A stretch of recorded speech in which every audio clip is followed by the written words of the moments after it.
Bonjour et bienvenue. Aujourd'hui, on se plonge dans les coulisses d'un projet vraiment passionnant. Ça s'appelle GA à l'antenne. L'idée, c'est de décortiquer la création d'une émission, un peu type radio-télé, mais entièrement menée par un groupe d'apprenants, de A à Z. Et pour ça, on a sur la table deux choses. D'abord, un document de planification très précis, c'est la feuille de route du projet, et à côté de ça, une collection de témoignages, les ressentis des participants, saisis un peu à chaud, juste après. Et d'autres avec un peu plus de recul, ce qui est toujours intéressant pour comparer. Exactement. Notre objectif, c'est de comprendre la mécanique, bien sûr, mais surtout, je crois, l'aventure humaine derrière tout ça, les défis, les réussites. Oui, et il faut tout de suite préciser une chose, un élément de contexte important. Je vous en prie. Ce projet, ce n'est pas juste un groupe dans son coin, c'est un partenariat entre plusieurs centres GEA.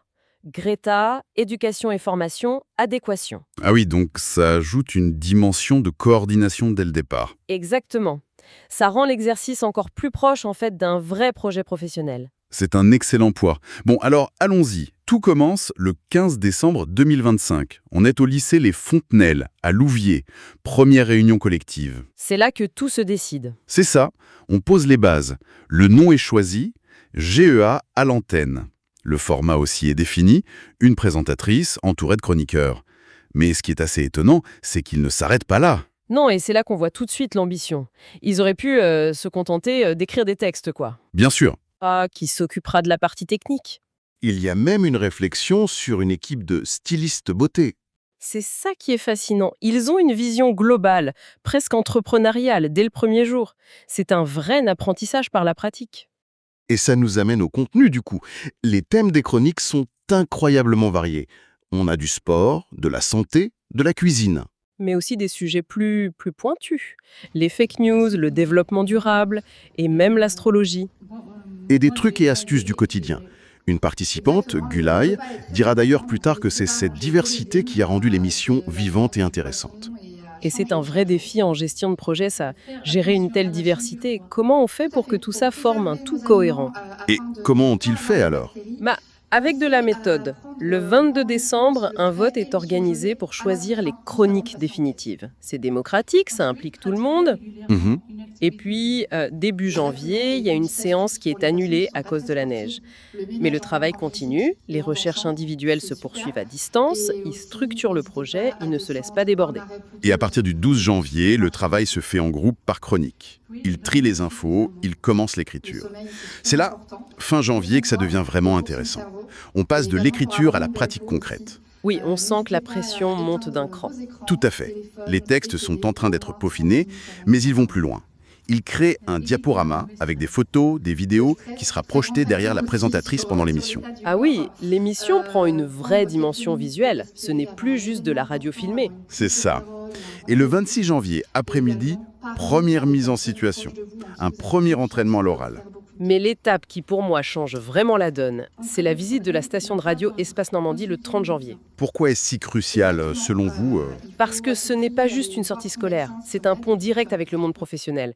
Ils voient le matériel, ils sont dans l'ambiance. Il s'imprègne. Exactement. Et surtout, ils reçoivent des conseils d'un animateur professionnel sur la communication orale.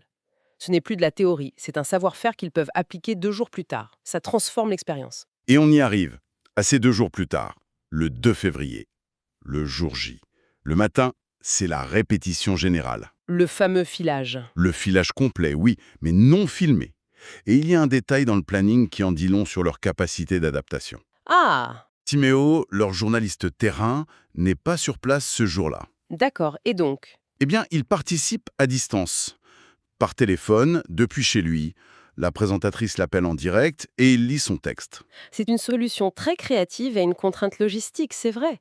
Mais en lisant les témoignages, on se demande si ça n'a pas créé un autre type de problème. C'est-à-dire, Timéo dit plus tard qu'il n'a pas aimé être pris en surprise avec un texte au dernier moment. ah oui, je vois. C'est le compromis permanent en gestion de projet. On résout un problème logistique, mais on crée peut-être un point de friction humain. Chaque décision a des conséquences. C'est une observation très juste. Alors, l'après-midi, c'est le grand moment. L'enregistrement filmé. La tension doit être palpable. On l'imagine. Le document note, presque comme une anecdote. Ajout de micro juste avant l'émission. On sent la fébrilité, les ajustements de dernière minute. Et ce qui se passe juste après est tout aussi important que l'enregistrement. Le débriefing. Oui, mais pas un débriefing formel. Ils visionnent la première séquence. Et ensuite, moment convivial, dégustation d'un plat préparé par un chef syrien du groupe. C'est un joli détail. C'est plus qu'un détail. C'est là que la pression retombe. C'est là que le groupe se ressoude après l'épreuve. L'expérience collective prend tout son sens à ce moment-là. Et cette expérience, justement, ils l'ont racontée dès le lendemain, le 3 février. Les retours sont... Fascinant. Oui, très riche. On a Gulay, par exemple, qui en retient surtout le gain de confiance à l'oral, l'apprentissage du travail en équipe, un bilan très positif. Mais d'autres, comme Gwen, apportent plus de nuances. Elle parle de la gestion du stress, ce qui est une compétence énorme. Mais elle pointe aussi le manque de temps et la barrière de la langue difficile. C'est un point crucial. Absolument. Ça nous rappelle que pour certains, le défi n'était pas seulement de parler en public, mais de le faire dans une langue qui n'est pas leur langue maternelle. Ça double la difficulté. On a aussi Abdelrahman, qui a adoré la coopération, même si ça demandait, je cite, du courage. Mais il a un œil de producteur, il trouve que certaines rubriques étaient trop longues. C'est une critique constructive, ça. Et puis, il y a le témoignage de Saïda. Et là, on touche à autre chose. Elle écrit, et je la cite, « J'ai jamais imaginé parler devant une caméra ou de parler devant plusieurs personnes. » C'est puissant. Elle termine en disant qu'elle est trop contente et que cette expérience a été une immense source de joie et de fierté. C'est plus que puissant. C'est peut-être la raison d'être de tout le projet, résumé en une seule phrase. Toute la technique, la planification, le choix des thèmes, tout ça n'était peut-être qu'un prétexte. Un prétexte pour arriver à quoi? Pour arriver à ce déclic humain, à cette révélation personnelle. Ça montre que le véritable produit final, ce n'est pas l'émission, c'est la transformation des participants. C'est magnifiquement dit. Une semaine plus tard, le 10 février, on a la dernière grande étape, le visionnage collectif. Mais attention, ils ne sont pas seuls. Non, ils présentent leur travail à un groupe de nouveaux apprenants.